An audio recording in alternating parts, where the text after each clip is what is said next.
예, 오늘은 부끄러움은 우리를 하나님 곁으로 이끕니다라는 제목으로 은혜를 나누려고 합니다. 일본 카메라 회사 중에 니콘이라는 회사가 있습니다. 여러분도 아실 것입니다. 언젠가 광고 글귀로 이런 말을 남긴 적이 있습니다. 기록은 기억을 지배한다. 참 멋진 말이죠. 이걸 우리나라 말로 바꾸면 뭐라고 해야 될까요? 남는 건 사진밖에 없다입니다. 사진을 남기면 참 유익하다는 생각이 듭니다. 저 앞에 게시판 이번에 작년 한 해 우리가 찍었던 것들을 남겨놨는데 참 보면 그런 생각이 들어요. 한 해 한 해 그냥 다람쥐 쳇바퀴 굴러가듯 그냥 산 것 같아요. 제 일상이 저는 수요일 날 설교 준비하고 나면 금요일 날 설교 준비해야 되고 금요일 설교 준비하고 나면 주일 설교 준비해야 되고 그냥 이게 그냥 반복이에요. 아침에 일어나면 큐티하고 설교 준비하고 그런데 그렇게만 산 것 같았는데 그 사진들을 보니까 뭘 하긴 했구나라는 생각이 들더라고요. 기념한다는 것도 마찬가지입니다. 우리는 삶에서 생일이나 명절 같은 기념일들을 지키면서 얻는 유익들이 있죠. 그 기념을 지킨다는 건 마치 사진을 찍는 것 같아서 우리가 과거에 행복했던 기억들 그리고 과거에 느꼈던 기쁨들을 돌아볼 수 있게 합니다. 근데 오늘 시편을 살펴보면 이건 기념하는 시라고 되어 있습니다. 유대인들은 이 시를 기념하면서 되돌아보려고 불렀다는 겁니다.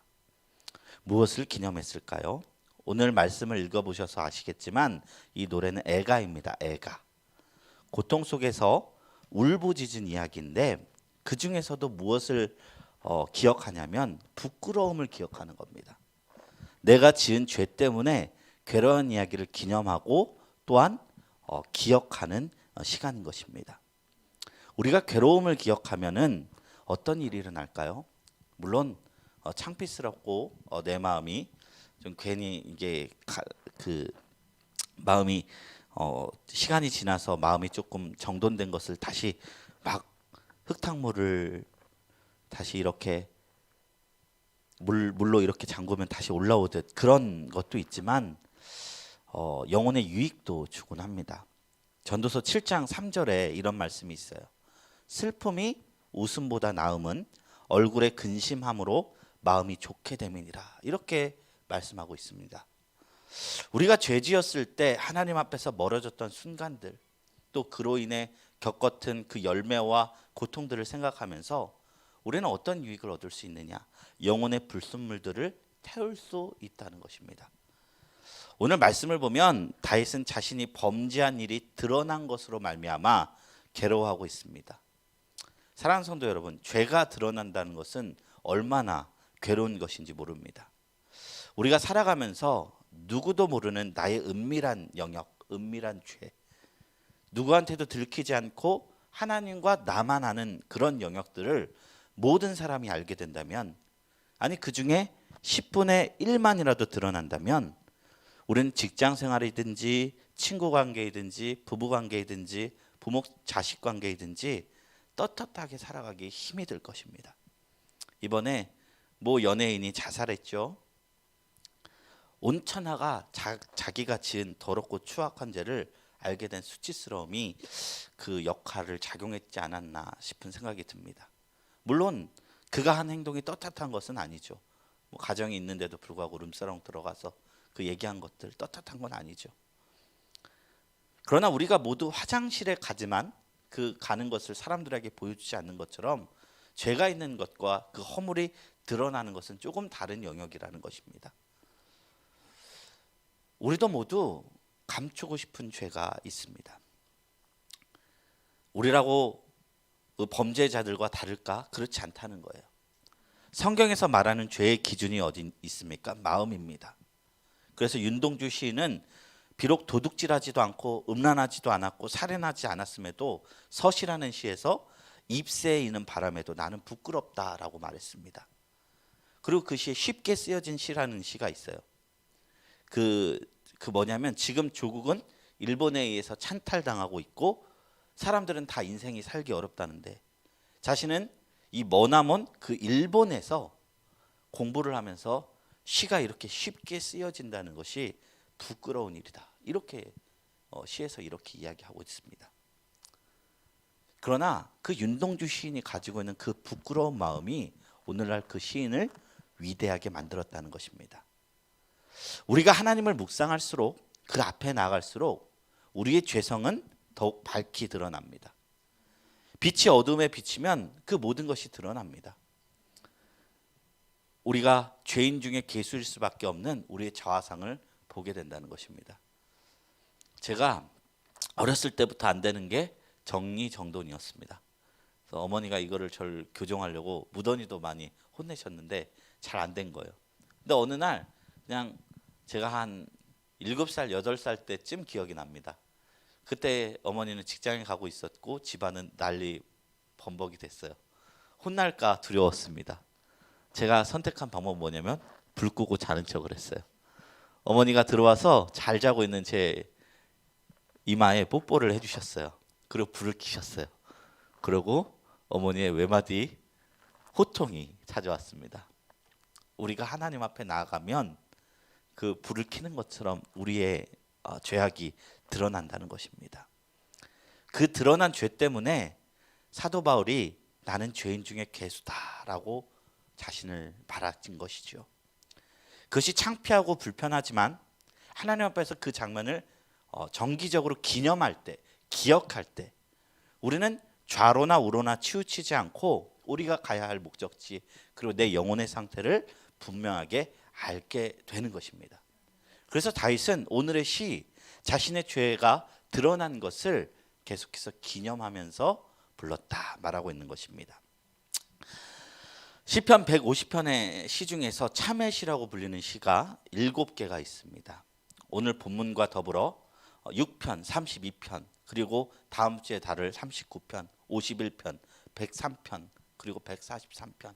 이게 다 회개의 시입니다. 그 중에 130편을 제외한 모두 6편이 다윗의 시인데요.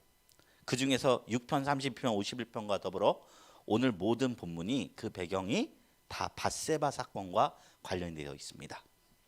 근데 이 내용 자체는 제가 여러 번 설명했으니까 이것은 생략하겠습니다. 오늘 본문 1절, 3절이 이렇게 증거합니다. 여호와여 주의 노하심으로 나를 책망하지 마시고 주의 분노하심으로 나를 징계하지 마소서. 주의 화살이 나를 찌르고 주의 손이 나를 심히 누르시나이다. 주의 진노로 말미암아 내 살에 성한 곳이 없사오며 나의 죄로 말미암아 내 뼈에 평안함이 없나이다. 지금 다윗은요 온 삶이 짓눌려서 견딜 수가 없어 하고 있습니다. 그런데 다윗은 자신을 이토록 고통스럽게 하는 것이 어디서 오는 것인지를 잘 인식하고 있다는 거예요. 다윗은 이 누름이 하나님의 손에 의해서 왔다라고 말하고 있습니다. 그래서 주의 노하심, 주의 화살, 주의 손, 주의 진노라는 표현을 사용하고 있는 것입니다. 하나님의 손은 창조주의 손이시죠. 그 손이 눌렀다고 하는 것은 정말 고통이 크다는 것을 표현하는 말입니다. 그런데 이 다윗이 누가 나를 이렇게 짓누르는 것을 아는 것과 동시에 더 잘 아는 것이 있었습니다. 그것은 왜 하나님이 나를 이렇게 하나님의 손으로 나를 누르셨는지 이 사실을 명확하게 안다는 것입니다. 4절부터 8절이에요. 내 죄악이 내 머리에 넘쳐서 무거운 짐 같으니 내가 감당할 수 없나이다. 1절부터 3절의 주체가 하나님이어서 주님이 나를 징계하신다는 내용이라면 4절부터는 그 진노하심의 대상이 나이며 그 이유가 나 때문임을 이야기하고 있는 것입니다. 다윗은요 자신의 어려움이 자신에게서 비롯되었다는 것을 깨닫습니다. 탈무드에는 이런 말이 있어요. 반성하는 자가 선 곳이 가장 위대한 성자가 선 곳보다 위대하다. 이 말이 있습니다. 다윗은 이 고통을 하나님께 올리지 않고 자기 자신에게 두는 것입니다. 마치 복음서에서 성전에 올라갔던 바리사인과 세리 중에서 세리가 하나님 앞에 주여 나는 죄인이로소이다. 나를 불쌍히 여기소서 말했듯이 하나님 앞에 죄 지은 자신을 있는 그대로 드러내서 올려드린다는 것입니다. 사랑하는 성도 여러분, 자신의 죄를 인정한다는 것은 매우 고통스럽고 무거운 것입니다. 그러나 그 무거움이요 죄 자체의 무게에 비할 바는 안 됩니다. 우리가 하나님 앞에 올려드리지 않은 죄는 무거운 짐이 되어 눈이 뜨는 순간부터 잠이 들 때까지 삶을 짓누릅니다. 어쩔 때는 잠을 자고 있는 동안에 짓눌려 잠을 잘 이룰 수가 없다는 것입니다. 러시아의 대문호 표도르 도스토옙스키가 쓴 죄와 벌이라는 책이 있습니다. 그 책의 주인공은 라스콜리니코프라는 사람인데, 그 라스콜리니코프는 정의감으로 똘똘 뭉쳐진 사람이었습니다. 그래서 정의롭지 못한 사회에 분노하고 탄식할 수 있는 사람이었습니다. 어느 날 그는 서민들의 고열을 빠는 전당포 노인을 보게 됩니다. 그를 보고 분노합니다. 그리고 결심합니다. 이 노인을 죽이자. 이 노인은 얼마나 구두쇠인지 돈을 쓰기 싫어서 자신의 그 동생인 여동생이 지적 장애인이었는데 그 여동생을 노예처럼 부려먹었습니다. 그 여인이 한량들에게 겁탈당하고 힘없이 착취당하는 불쌍한 여인이었습니다. 이 불쌍한 여인을 노예처럼 쓰는 걸 보고 분노하여 그 노인을 죽이고는 자신의 살인을 정당화합니다. 그런데 그러던 중에 그 노인이 노예로 부려먹던 지적장애인 여인이 자신의 살인 현장을 목격하는 것을 보게 된 겁니다. 어쩔 수 없이 그는 그 전당포 노인을 죽인 도끼로 그 여동생을 살해합니다. 라스콜리니코프는 그 지적 장애인 같은 일을 위해 도끼를 집어들었는데 결국 그 과정에서 그 사람까지 죽이고 만 것입니다. 노파를 향해 폭발했던 증오가 그 이후 자신을 향해 되돌아오게 됩니다. 후회와는 다른 기이한 자괴감, 그리고 전 인류로부터 단절되었다는 섬뜩한 느낌에 짓눌려 그는 결국 폐인이 됩니다. 그가 말하길 끝없는 고독감과 음울한 소외감이 갑자기 뚜렷하게 나의 영혼 속으로 파고 들어왔다. 이 이야기는 무엇을 의미합니까? 자신이 죄인임을 자각한 인간의 마음을 명확하게 묘사한 것입니다. 실제로 도스토옙스키는 독실한 기독교인이었습니다. 다윗도 이러한 괴로움에 고통스러워하는 것입니다. 다윗은 이렇게 고백합니다. 그 누가 나를 잡으러 오지 않는데 죄 자체가 자기를 무겁게 하는 것입니다. 주여, 나의 모든 소원이 주 앞에 있사오며 나의 탄식이 주 앞에 감추이지 아니하나이다. 내 심장이 뛰고 내 기력이 쇠하여 내 눈의 빛도 나를 떠났나이다. 다윗은 자신의 소원이 주님 앞에 있다고 합니다. 소원은 본래 마음속에 있는 것입니다. 그것이 주님 앞에 있다고 하는 것은 주님께서 마음을 감찰하신다는 것을 깨달았다는 것입니다. 우리의 탄식도 주님 앞에선 감추어지지 않고 다 드러납니다. 우리가 하나님 앞에서 발견해야 할 자세가 뭐냐? 주님 앞에 감출 수 있는 것이 아무것도 없다는 것입니다.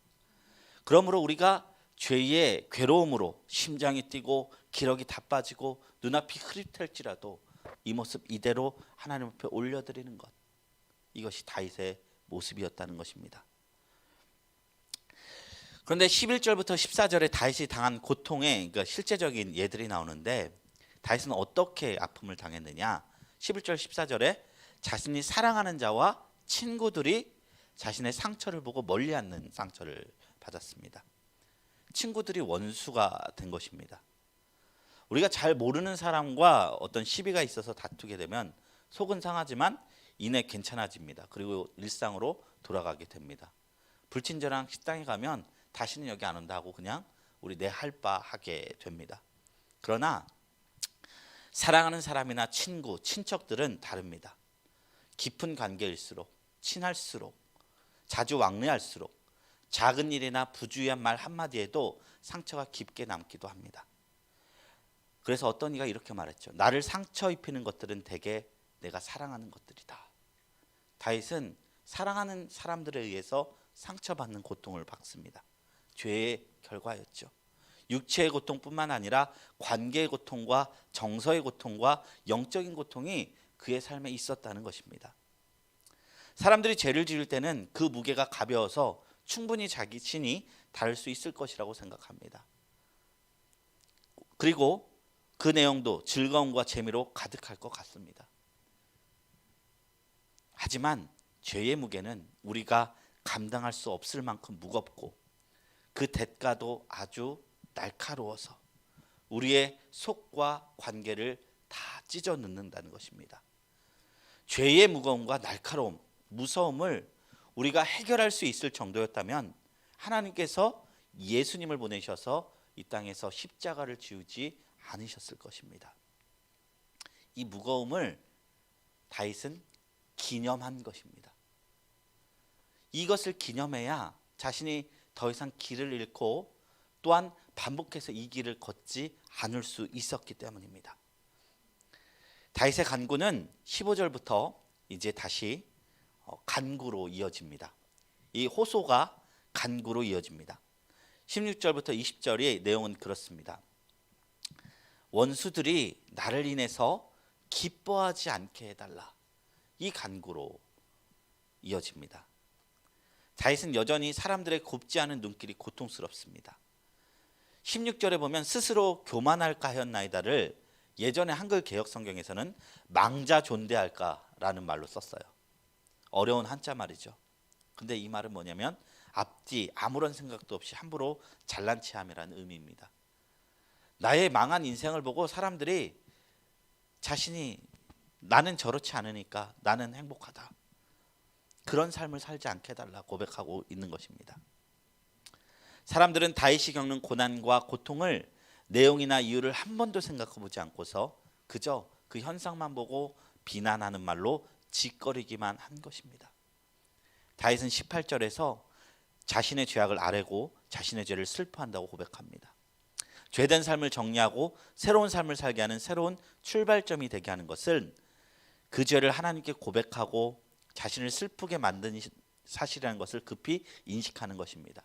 그리고 그 죄 가운데서도 하나님께 구하는 것입니다. 오늘 시편이 다윗이 밧세바 사건 후에 겪었던 육체적인 고통과 정신적이고도 관계적인 고통과 영적인 고통에 대해서 말하고 있습니다. 성경에 나타난 다윗의 삶을 돌아보면 다윗의 몸이 아팠을 때에 정신이 고통스러웠을 때를 충분히 짐작할 수 있습니다. 다윗이 밧세바를 취함으로써 가진 즐거움은 아주 잠시였습니다. 그러나 그로 인한 고통은 아주 길었습니다. 먼저 자신이 밧세바와 낳은 아들이 죽었다는 것입니다. 밧세바와 낳은 아들이 심하게 아팠지만 하나님께서 개입하지 않으셨습니다. 내버려 두셨습니다. 다윗은 그 아들을 살리기 위해서 식음을 전폐했습니다. 그리고 밤낮 꿇어 엎드려 있기만 했습니다. 나이가 많이 든 신하들이 다윗을 찾아서 그 몸을 일으키려고 했지만 도무지 듣지 않고 하나님 앞에 무릎을 꿇었습니다. 그렇지만 하나님은 그 아들을 일주일 만에 죽게 하셨습니다. 다윗은 일어나 몸을 씻고 음식을 먹었지만 그 마음에 상처가 남았을 것입니다. 그리고 그 아들의 죽음으로 인한 괴로움을 묵상하면서 죄의 무게를 느꼈을 것입니다. 또한 두 번째 아들 압살롬이 쿠데타를 일으켰습니다. 그때 압살롬과 같이 자신을 대적했던 이가 밧세바의 친척이었습니다. 밧세바의 할아버지였습니다. 그가 그 밧세바의 할아버지 아히도벨이 엄청나게 끔찍한 일을 합니다. 다윗의 첩들을 백주대낮에 겁탈시킨 겁니다. 이것도 다윗이 행한 행동의 열매였습니다.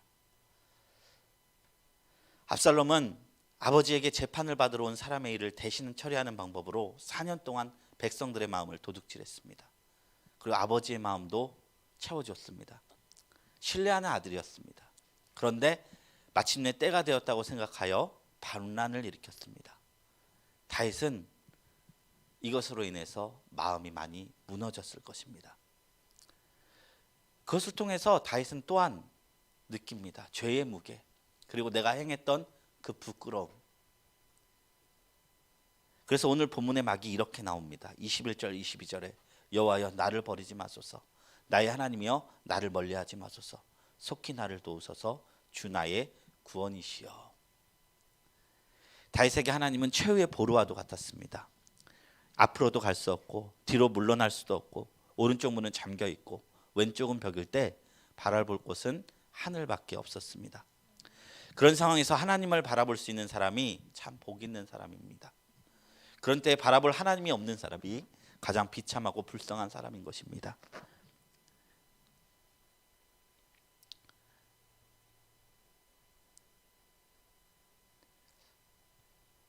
가룟 유다가 그렇죠.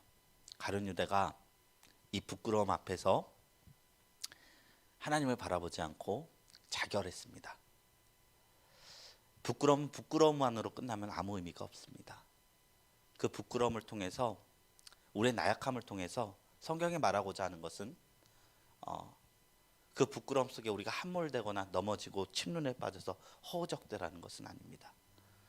그것을 통해서 나의 낮음을 알고 그분의 크심을 알고, 그럼에도 불구하고 우리를 구원해 주시고 우리를 끝없이 인도해 주시는 하나님 곁으로 하나님을 바라볼 때만이 우리는 이 다윗이 이것을 기념할 수 있을 만큼 이 상처를 극복할 수 있을 줄로 믿습니다.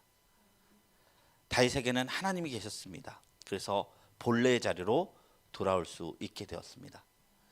다윗이 짧은 세속적인 즐거움과 긴 육체적, 관계적, 영적인 고통을 겪게 된 근본적인 원인은 무엇이었습니까? 그리고 거기에서 다시 회복될 수 있었던 디딤돌은 무엇이었습니까? 다윗은 그 고통을 겪었던 근본적인 원인을 하나님 아버지에게 두지 않고 나 자신에게 두고 회개하고 다시금 하나님만을 소망으로 삼았기 때문입니다. 다윗이 고통으로 가득했던 이 시편을 우리에게 남겨준 것은, 창피함과 부끄러움 가득한 나의 죄가를 드러낸 것은 하나님을 소망으로 삼지 않았다가 저처럼 패가망신하지 말고 하나님만을 소망으로 삼으라는 일종의 교훈인 것입니다. 웅변하고 있는 것입니다. 고통의 시에서도 우리는 구원하시는 하나님을 발견할 수 있습니다. 그래서 우리는 때로는 죄도 기억하고 되뇌일 필요가 있습니다. 이 시편을 마음에 깊이 새기고 오늘도 하나님께서 마음과 정성을 다하여 우리를 심어주신 이 삶의 자리에서 우리의 주님이신 그리스도 예수만을 소망으로 삼아가시기를 축원합니다. 주님께 매인 하루를 살아가기를 소망합니다. 그래서 또 다른 사람들을 소망의 주님께 메어주는 영광고리가 되시기를, 그런 저와 여러분들이 되시기를 주님의 이름으로 축원합니다. 우리 다 같이 말씀을 생각하면서 기도하겠습니다. 하나님, 다윗이 오늘의 말씀을 통해서, 오늘의 시를 통해서 자신의 부끄러움 그리고 자신의 죄를, 그 아픔을 다시 되뇌이는 이유는 그를 통해서 다시금 우리를 구원하시는 하나님께만 소망을 두겠다는 고백을 하기 위함임을 오늘 말씀을 통해서 배웠습니다. 하나님, 우리는 너무나 부족하고 연약하고 때로는 죄투성입니다. 우리 마음속에 하나님을 기뻐하지 않는 영역들이 있습니다. 주님만 아시는 우리의 초라한 모습들이 있습니다. 이 모든 것을 다 주님 앞에 있는 모습 그대로 올려드립니다. 그럼에도 불구하고 우리를 붙잡아 주시고 십자가로 용서해 주신 하나님 아버지만 바라봅니다. 하나님, 우리가 죄의 길을 걸 수밖에 없는 연약한 존재임에도 우리를 여전히 구원해 주시는 주님을 바라보며 더 이상 우리가 뒤로 물러나 침륜에 빠지는 것이 아니라 영혼을 구원하는 큰 믿음을 가진 거룩한 성도가 되게 하여 주시옵소서. 우리 다 같이 이것을 위해서 통성으로 주님 앞에 기도하며 나갑니다. 거룩하신 하나님 아버지, 감사합니다. 오늘도 주님 안에서, 주님의 은혜 안에서 아버지 하나님, 주님의 말씀을